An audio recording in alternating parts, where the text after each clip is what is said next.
I mean, the picture you painted for the that area, similar issues in Uttarakhand. I mean, similar issues in Uttarakhand. The kind of response of the people, and people are not interested anymore. Perhaps the older people are living younger generation. Very similar picture it is. So I just want to pose two things. One is that perhaps we need some kind of mental mapping of this establishment, because like in medical science, mental map, the concepts with which they are working. So like in medical science, all over the country, we have the doctors having the similar kind of thinking all over. Similarly, this establishment, the way it is dealing with the creation of the problem and the way it is dealing with the solution and how it further complicates the problem, it is the same kind of conceptual framework with which they are dealing. So if we identify sort of 4 or 5 of their key assumptions, and then we work out some kind of strategy to how to counter it. As Parineeta said, that there are quite a few movements going, but we are not able to make an impact. So that is the challenge I'm seeing, that we are not able to make an impact. So this is my sort of one suggestion. Sometimes as you go on, perhaps you could do a kind of exercise of that kind. And secondly, again, there are two issues regarding the solutions which are being proposed. I mean, we had, maybe it didn't come in your discussion in Ganga, etc. We had a very interesting case study from Saharanpur, where they've been able to regenerate a river inside Saharanpur city, and it seems to have done very well. It's some botanists, etc., who've done some, civil society has done that kind of effort. So maybe across the country, some positive efforts have happened, which we don't know so well about. So these things need to be brought together. But sometimes people are trying to build these micro models. They tend to ignore the larger issue. If you regenerate 5 or 6 or 10 or 20 minor streams, but the main stream is being destroyed, so it doesn't help. So that is the other ironical. So I thought I'll just make these 2 or 3 brief poses. Thank you very much.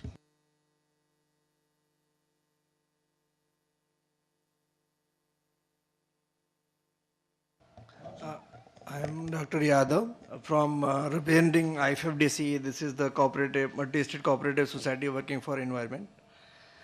Basically, I spent 12 years in Rajasthan, and I found the not lake, not river, but the impact of the lakes in the Udaipur. I thought a lot of things. The dam has done a lot of force to dye the rivers, but these watershed programs is also encouraging to dye the rivers, because government is trying to say where is waterfalls you catch there. So I think this slogan is also contributing the dyeing rivers also, because they are not flowing their water to the rivers. They are harvesting water at their field itself. I think this system is also contributing to dyeing the rivers. Watershed program. Yeah, watershed program. In my mind, because the rainfall is not reduced at that quantity, but the water used by the farmers or at the different places, that is the reason why the water is not flowing to the rivers or lakes. I think that should also be considered, where the water can be stopped. That was my opinions. Thank you.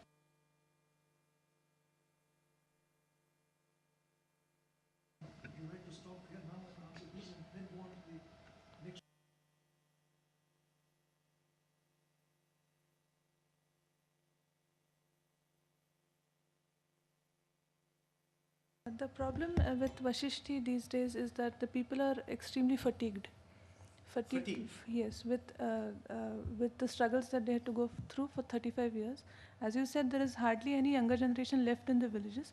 There are hardly any people left in the villages now, because the fishing economy is completely disrupted. So, but definitely, I mean, yeah. That is a rural area which you are telling. Tirupur has now become a separate district for your unhappy information. Because of the wealth it brings to Tamil Nadu state by way of GDP, it has been made into a district as against the wishes of all the people surrounding the district, only because wealth flows. Nobody is happy environmentally there. The study has got to be made. See, there were two. One was this comparative study or joint study of the Western Ghats rivers and the Tamil Nadu rivers.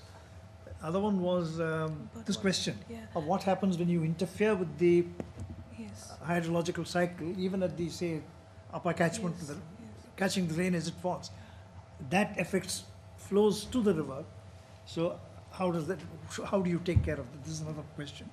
And there was one other point, there was a third point which they were talking about Ganga and things like that. But problems, of course, are similar, except that the magnitude of the problems will be much greater in the case of the Ganga.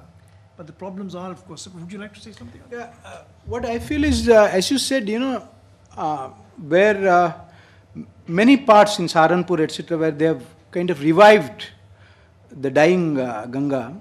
Similarly, in many parts in India, we have this positive kind of approaches where it has succeeded. Not that everywhere it has succeeded. Maybe when we are putting in as a kind of, when you are compiling, so the positive, to learn from the positive as well as to learn from the failures. Why the things failed also. I mean, Ganga Action Plan is one of the biggest huge in terms of money, in terms of infrastructure, everything. So, but these small things also succeeded. So learning from failures as well as mistakes would be And a very, successes if there are any. yeah, so that will be a very rich experience for the book. Yes. Himanshu? I think the rivers are a very complex things, and I frankly don't understand them fully, but try to understand.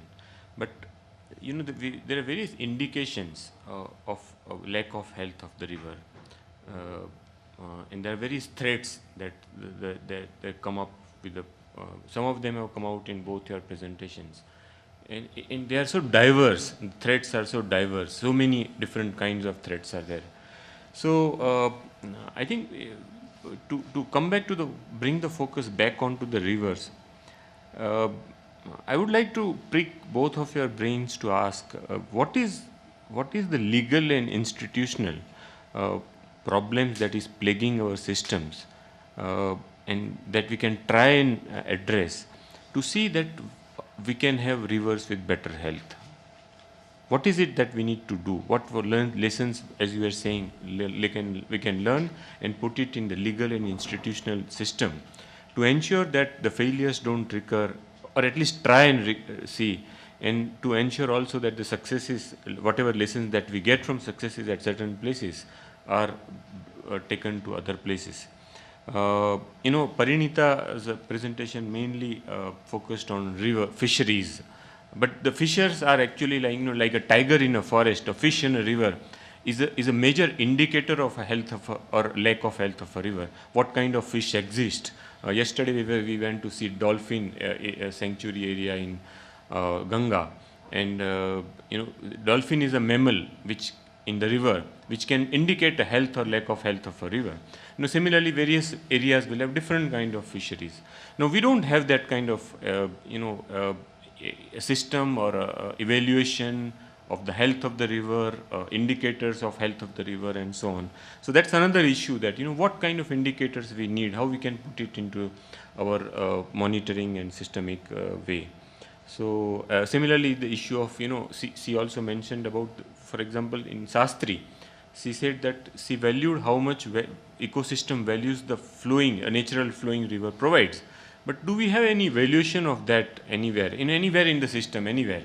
For example, once I was asking Union Secretary of Water Resources, that when you take a decision about building a dam, building a hydropower project, a building of a barrage, diverting a river, you are destroying a river in some ways. The ecosystem services that the river provides to various people. It could be in terms of economics, in terms of social values, in terms of ecological values. And when you do that, do you put any value to the services that are destroyed in your cost benefit analysis? Do you even evaluate what service is being destroyed and what value to put on that? And he said, no, we don't do that. That's the sad situation today. In our even in our cost benefit analysis, there is no value for river. There's absolute zero value for river when they take a decision on dams. So these are some of the issues on which, if you have responses.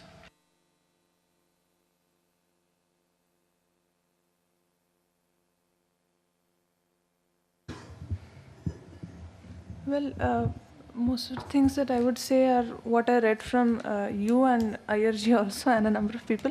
But yes, I mean, we've also seen it on ground that what is happening with Vashishti or what is happening with the Pune River Restoration Plan? Where is the place for the people in decision making, if at all? Is there any place for the river, for the people in decision making? People have place for protests, and there have been protests, but there, especially with Vashishti, the situation has been extremely bad. There have been protests, and there have been a participation fatigue by people. They're even bored with and completely frustrated by the protests themselves. But did they have, in the first place, a say when Lote Parshuram project was going to come up there? And in these things, I think the cost-benefit analysis which you mentioned is extremely important. Like, for example, in Shastri, the number of livelihoods that depend on the river, and what we did was a very preliminary research. This can't even be called as a research, it's just a study. But what we found was more than 12,000 people, roughly, which is an underestimate, depend completely for their livelihoods on the river. So if these people are not counted in the cost-benefit analysis or the EIAs, if they don't have that space in the decision-making, not just participation, but the very crucial decision-making about that project, then these things are going to happen. And once they happen, then there is very little that can be done to sort of, undo their effects.